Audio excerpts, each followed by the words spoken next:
თათბიდის პარკში რიგით მერვე ღვინის ფესტივალი გაიხსნა. ღონისძიება საქართველოს ღვინის კლუბისა და სოფლის მეურნეობის სამინისტროს ორგანიზებით ტარდება.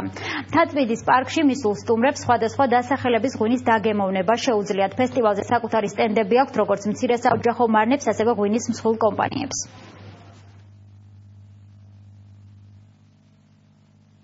ესე ვთქვათ, პირველად ვეწვიეთ ამ ახალი ღვინის ფესტივალს და ვფიქრობ, რომ შესანიშნავი საშუალებაა ახალი მწარმოებლებისთვის, რომ წარადგინონ თავიანთი პროდუქცია. გვაქვს დაახლოებით 5 სორტის ღვინო, ესენი არის საფერავი 2015 წლის, საფერავი 2016 წლის, შარდონე, მერი და როზე. ჩვენ პირველად ვართ წარმოდგენილი. ლიანი იდეა ემსახურება იმას, რომ მოხდეს ქართული ბოცლებული ოჯახური ქვევრის ღვინის პოპულარიზაცია საქართველოში და არა მარტო.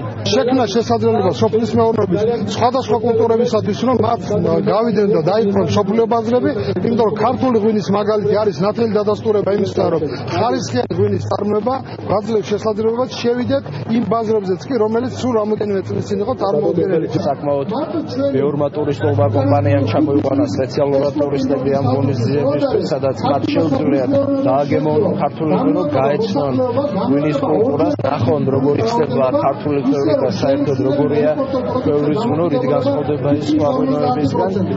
მნიშვნელოვანია ის, რომ თბილისი ტრადიციულად მასპინძლობს ამ ტიპის ღონისძიებებს, რითაც კიდევ ერთხელ ხაზი ეცემა იმას, რომ ჩვენი დედაქალაქი რეალურად სოფლიო ღვინის დედაქალაქია. ძალიან მომწონს ეს ფესტივალი, ყოველ წელს ამოვდივარ, რაც დაიწყო.